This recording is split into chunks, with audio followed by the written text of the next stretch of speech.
Bonjour à tous, c'est une joie de se retrouver, une joie de vivre ensemble ces temps de louange dans la présence de Dieu. Est-ce que Dieu était avec nous ce matin? Amen. C'est une conviction, Dieu est là en tout temps. Et on a dit ce matin qu'on voulait voir sa face, qu'on voulait voir son visage, contempler sa face. Et ce matin, j'ai envie de nous emmener dans un texte de l'Ancien Testament où le prophète Ésaïe a pu voir Dieu, a pu voir une révélation de la gloire et de la puissance de Dieu. Pour nous, en temps normal, Dieu est invisible, on peut percevoir sa présence, mais par moments, Dieu a choisi de se rendre visible aux hommes.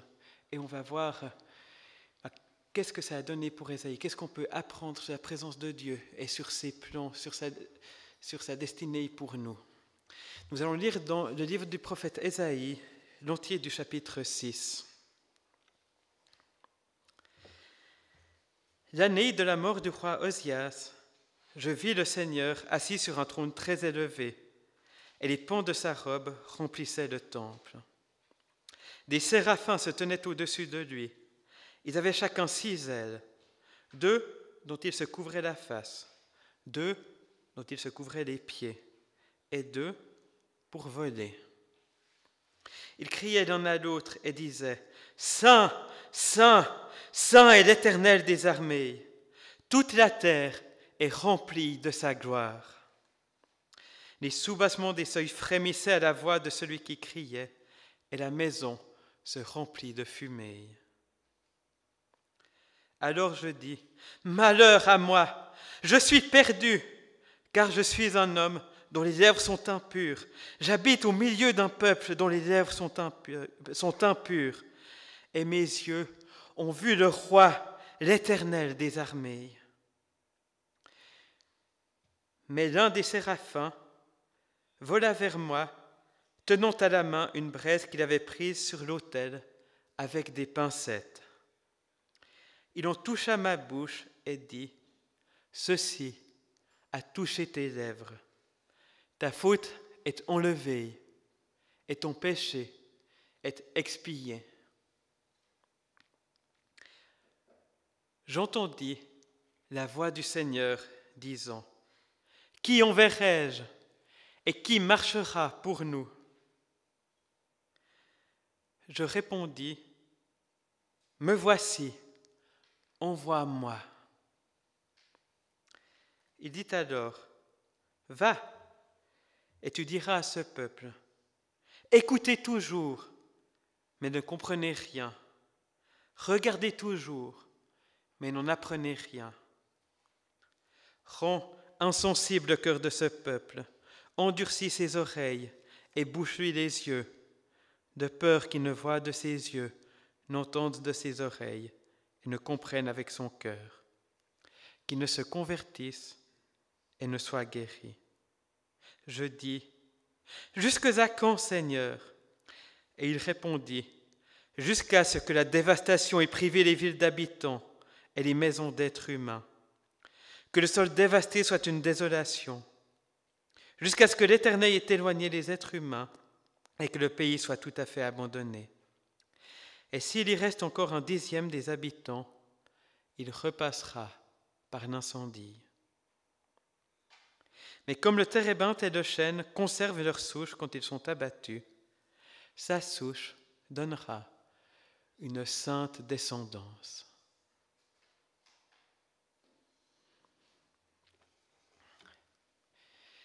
Ésaïe voit donc le Seigneur Dieu dans son temple, dans le temple, dans les cieux. Il voit l'Éternel assis sur un trône très élevé, comme un roi siégeant dans la salle du trône, au-dessus de tous ses fidèles. Il porte une tenue glorieuse, une tenue tellement grande qu'elle remplit l'ensemble du temple. Et tout comme les rois terrestres ont autour d'eux une cour, eh bien Dieu est entouré d'anges, entouré de séraphins.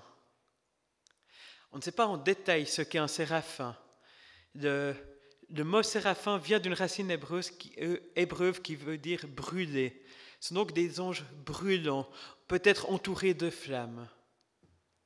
Et une chose qu'Ésaïe nous dit sur ces séraphins, c'est qu'ils avaient chacun 6 ailes, 2 avec lesquelles ils volaient, 2 avec lesquelles ils se cachaient les pieds, et 2 avec lesquelles ils se cachaient le visage.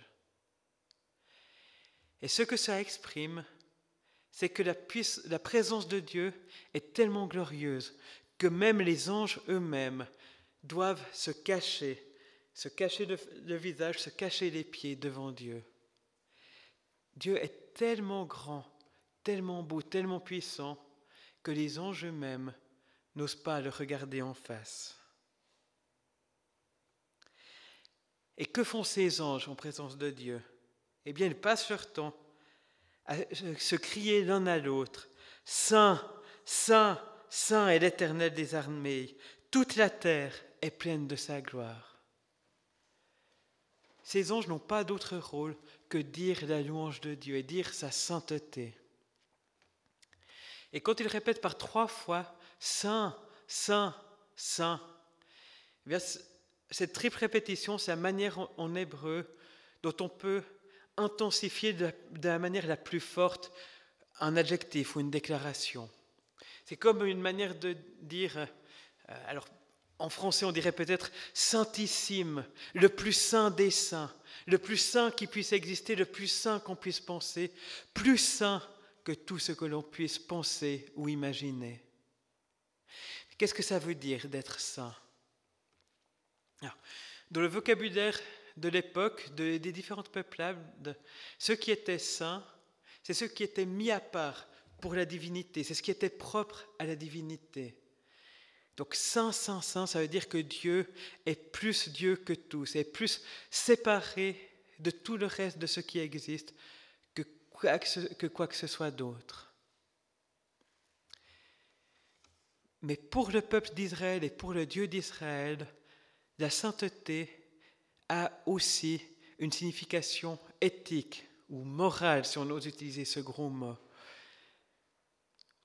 Être saint pour le Dieu d'Israël, ça veut dire se comporter d'une manière irréprochable, d'une manière parfaite. Dieu dit au peuple d'Israël, « Soyez saints comme je suis saint ». Et ça se traduit par l'obéissance au commandement de Dieu, à la loi parfaite de Dieu qui dit comment nous sommes appelés à vivre et à nous comporter.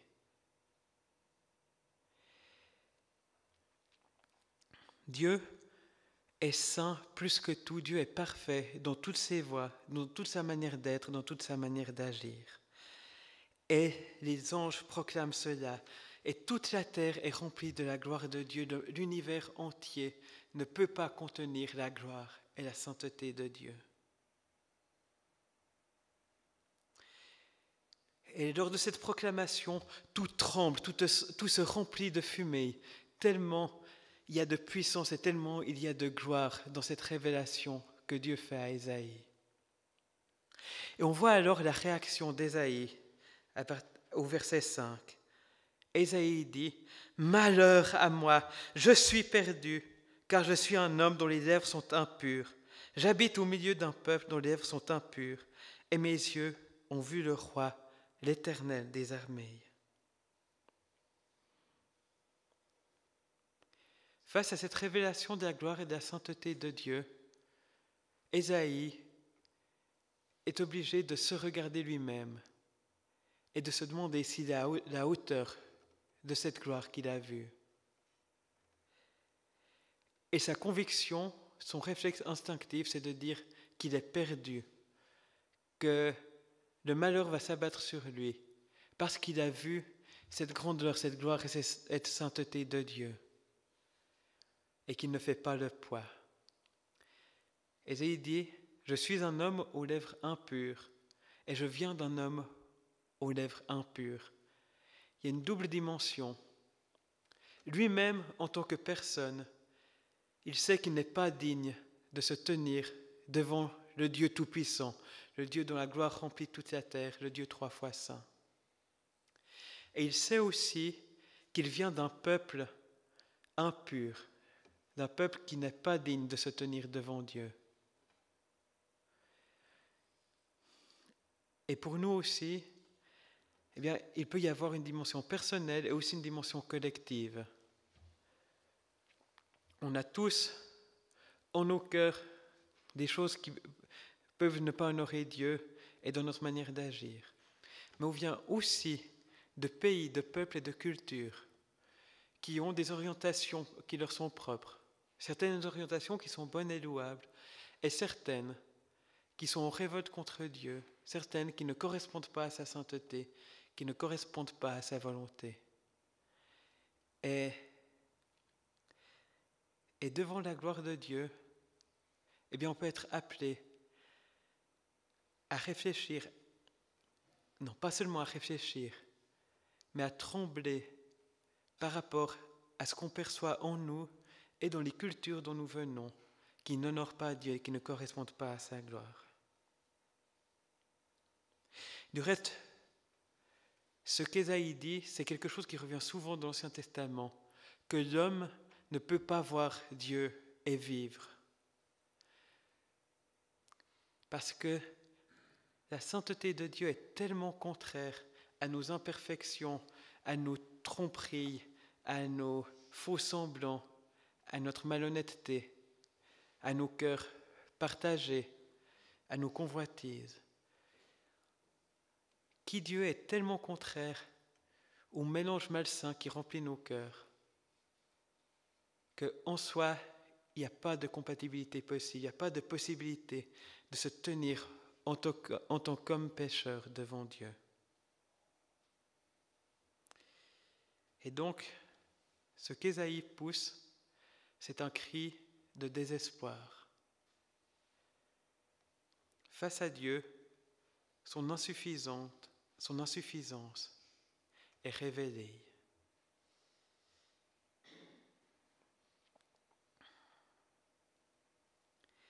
Et je crois que quand on vient vraiment dans la présence de Dieu et qu'on en prend vraiment conscience, eh bien c'est ce qui se passe naturellement. Et alors on peut se demander, mais pourquoi alors est-ce qu'on voudrait venir dans cette présence de Dieu si on va se sentir mal, si on va se sentir coupable et indigne? Et l'époque dans laquelle on vit nous dit que tout ce qui nous culpabilise, tout ce qui nous remet en cause, tout ce qui nous ferait sentir pas bien avec qui on est, c'est à éviter absolument et par-dessus tout. Notre époque nous dit que les gens qui nous font du bien, c'est ceux qui nous disent que tout va bien, qu'on est parfait et que tout ce qu'on ressent dans notre cœur est juste et bon et qu'on fait bien de faire tout ce qu'on fait et que toute personne qui nous remet en cause est toxique et dangereuse. Alors pourquoi est-ce qu'on viendrait devant un Dieu qui va nous faire prendre conscience qu'on n'est peut-être pas ce qu'on devrait être, qu'on ne vit peut-être pas de la bonne manière et qu'on n'est pas digne de lui? J'ai pensé à 4 raisons. La première raison, c'est que ce Dieu en vaut la peine. C'est que cette grandeur, cette gloire et cette beauté de Dieu, elles valent la peine d'être vécues, même si on devait en être détruit. Mieux vaut avoir vécu et vu la gloire de Dieu et que tout soit fini que de n'avoir jamais connu une telle beauté et une telle gloire. La deuxième, et j'aurais envie de ne pas la mentionner parce qu'elle est terrible, mais je crois qu'il est juste de le dire. Si on passe notre vie à fuir la présence de Dieu, on passera l'éternité loin de la présence de Dieu. Et il n'y a pas pire comme destinée. La troisième raison, c'est que toutes ces choses que la présence de Dieu va révéler en nous, c'est des choses qui nous détruisent, qui nous font du mal et qui nous conduisent à faire du mal autour de nous. Donc ces choses que Dieu va révéler, ça fait peut-être mal, mais c'est une bonne douleur. C'est la douleur du chirurgien qui crève un abcès pour que l'infection puisse sortir, que la plaie puisse guérir. C'est la douleur de l'or qui passe au feu pour que ses scories soient retirées et qu'il puisse être pleinement l'or précieux qu'il est appelé à être. C'est une douleur qui guérit et qui libère. Et la quatrième raison, c'est que quand on a arrêté de faire semblant devant Dieu, on peut arrêter de faire semblant les uns devant les autres. Tant qu'on essaye de se dire qu'on est acceptable, parce qu'on n'est pas si mal, parce qu'on n'est pas pire que les autres, parce que finalement, on fait du bien autour de nous. Tant qu'on se dit ça, on va se protéger les uns des autres pour que les autres ne voient pas les zones d'ombre, ne voient pas les difficultés, ne voient pas les insuffisances. Mais une fois qu'on s'est mis à nu devant Dieu, qu'on a accepté que Dieu connaît tout, que Dieu voit tout, et qu'on l'a laissé toucher nos zones d'ombre, on peut aussi être libre devant les autres pour se montrer tel qu'on est, sans honte et sans crainte. Et c'est aussi le cas parce qu'on n'en reste pas au cri de désespoir d'Ésaïe, mais que cette vision continue. Un des séraphins va prendre une braise sur l'autel qui se trouve devant Dieu, et il touche la bouche d'Ésaïe en disant « Ceci a touché tes lèvres, ta faute est enlevée et ton péché est expié. » Là, ce qu'on voit, c'est que Ésaïe ne peut rien pour lui-même. Il n'imagine même pas qu'il y a une solution, il pense juste que tout est fini. Mais il y a une solution qui vient des lieux célestes, une solution qui vient de la présence de Dieu. Une solution qui va purifier les lèvres impures d'Ésaïe, qui va expier sa faute, c'est-à-dire faire que ce qui sépare Ésaïe de Dieu, ce qui l'empêche de venir devant Dieu et de rester vivant, va être enlevé, va être pardonné. Et je crois que ce qui se passe là dans la vision d'Ésaïe, c'est une annonce de ce que Jésus-Christ va faire. La solution doit venir de Dieu. Et en Jésus-Christ, Dieu va venir pour enlever nos fautes, nos imperfections, nos infirmités, nos rébellions et tout ce qui nous éloigne de Dieu. Et on peut se trouver étrange que dans cette vision, dans les lieux célestes, il y ait un autel. Parce que l'autel est fait pour qu'on y offre des sacrifices. Et que sur terre, les êtres humains offraient des sacrifices à Dieu avant la venue de Jésus. Mais pourquoi un autel dans les cieux ? Et nous allons lire quelques versets de la lettre aux Hébreux, au chapitre 9, du verset 22 à 28, qui va nous éclairer là-dessus.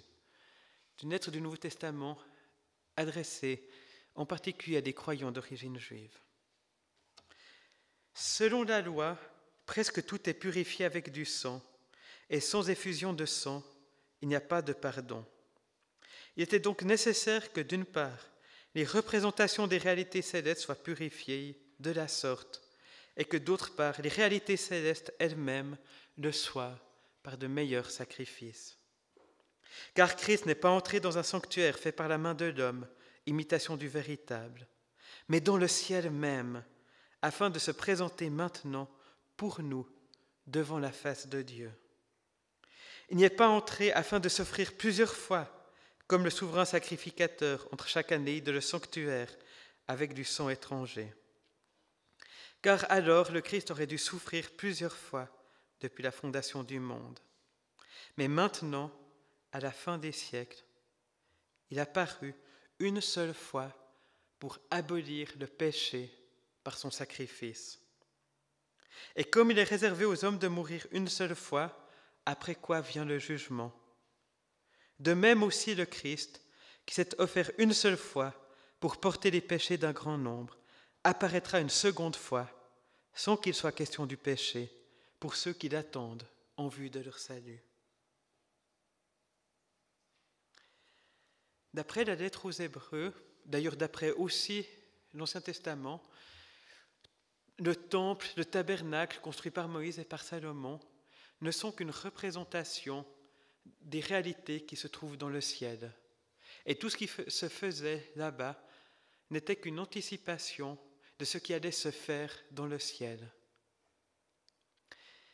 Et le temple terrestre était purifié avec du sang d'animal pour enlever l'impureté, pour enlever la faute de ceux qui venaient rendre un culte à Dieu. Et c'était une annonce, une anticipation de ce que les réalités célestes allaient être purifiées par le sang de Jésus-Christ, mort sur la croix. Jésus-Christ est mort sur la croix pour prendre sur lui nos fautes, nos péchés, nos impuretés, pour ôter de nos lèvres, de nos cœurs, de nos mains, tout ce qui est sale, tout ce qui nous éloigne de la présence de Dieu, tout ce qui nous empêche de connaître Dieu et de le voir. Et de la même manière qu'Ésaïe a pu se tenir devant Dieu après que le charbon ait touché ses lèvres, de la même manière, quand on a accepté et reçu le sacrifice de Jésus, on peut se tenir dans la présence de Dieu, on peut venir devant sa face, on peut le contempler. Et une manière de résumer le message de l'Évangile, c'est de dire que tu es plus pécheur que tu n'aurais jamais osé te l'admettre, mais que tu es plus aimé et accepté que tu n'aurais jamais osé l'espérer. Parce que Jésus-Christ s'est donné entièrement pour nous, on est entièrement accepté, aimé, pris dans les bras par le Dieu Tout-Puissant, par ce Dieu tellement glorieux qu'en nous-mêmes, on n'aurait jamais osé jeter nos regards sur lui. Et je crois que plus on vient dans sa présence, plus on prend conscience de ce qui doit changer en nous. Mais plus on prend aussi conscience de son amour, de sa grâce et de sa douceur qui viennent nous transformer. Et je crois que plus on fait l'expérience de sa connaissance, de sa présence, plus on perd nos illusions sur nous-mêmes. L'apôtre Paul se présentait aussi comme étant le plus grand de tous les pécheurs, alors que nous, on aurait tendance à le prendre en exemple, comme quelqu'un qui connaît Dieu, qui l'a annoncé, qui l'a servi. Mais justement, parce qu'il était proche de Dieu, parce qu'il le connaissait de très près, eh bien, il était aussi très conscient de combien il était lui-même pécheur et indigne. Et en même temps conscient de la grandeur de la grâce et de l'amour de Dieu, parce que Jésus-Christ est venu pour sauver les pécheurs. Et c'est pour ça que nous nous réunissons, parce que Jésus est venu pour nous sauver, et pour sauver tous ceux qui mettront leur foi en lui.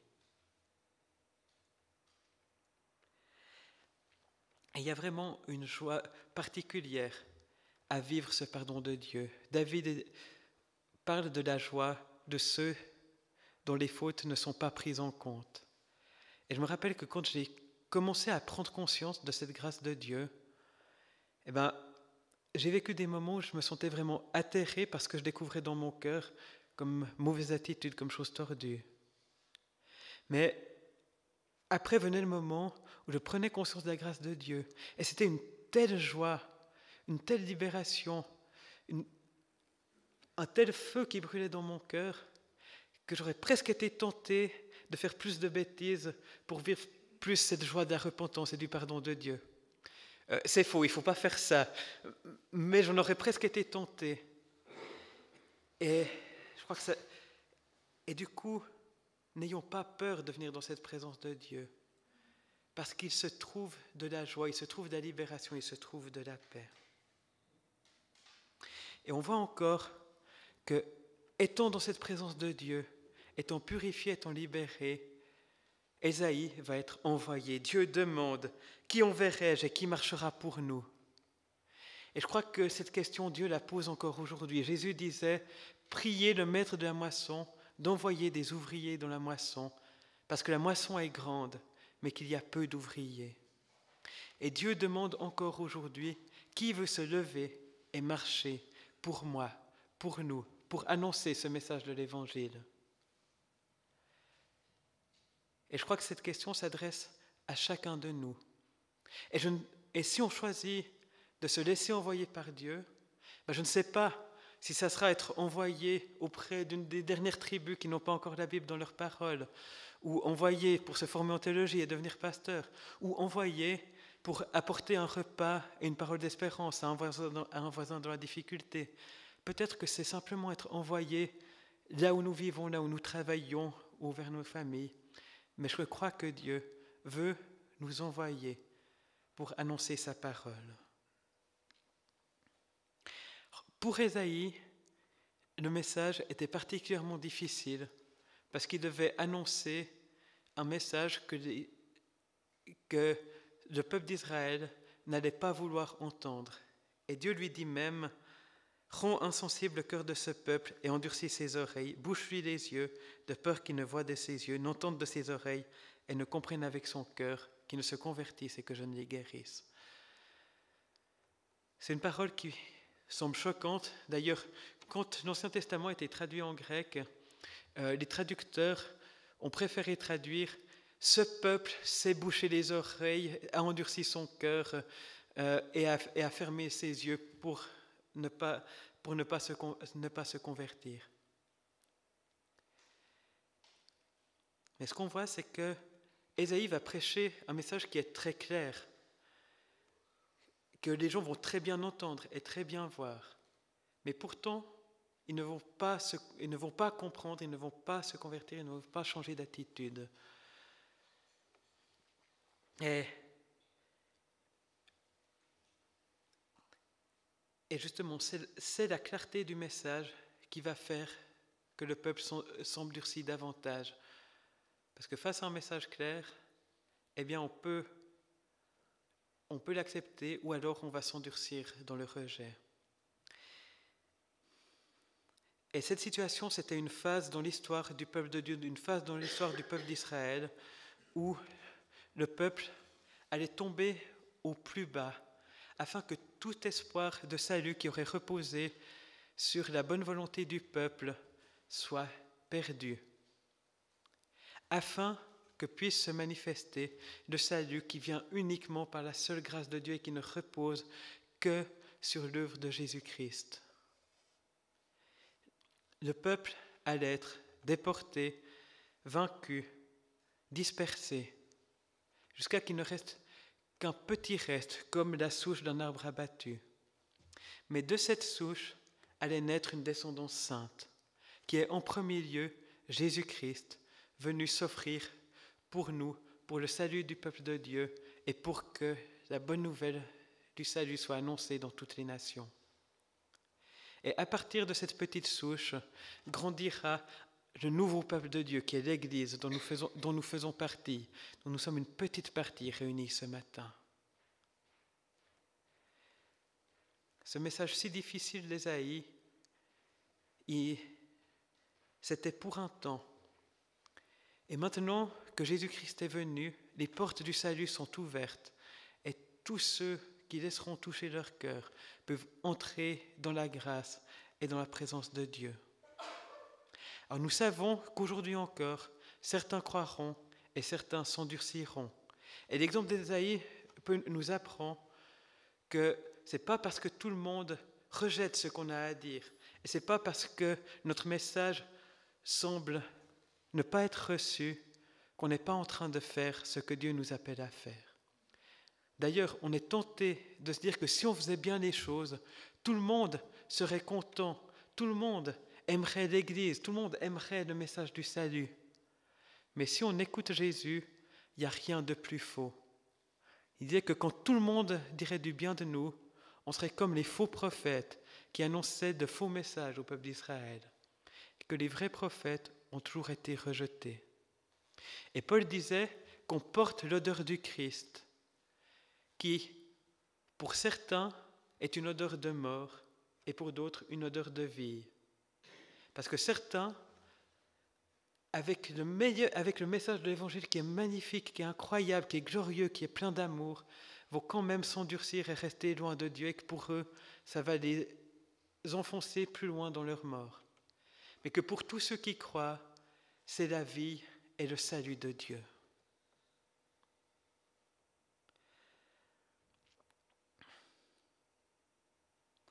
Alors mes frères, mes sœurs, cherchons cette présence de Dieu.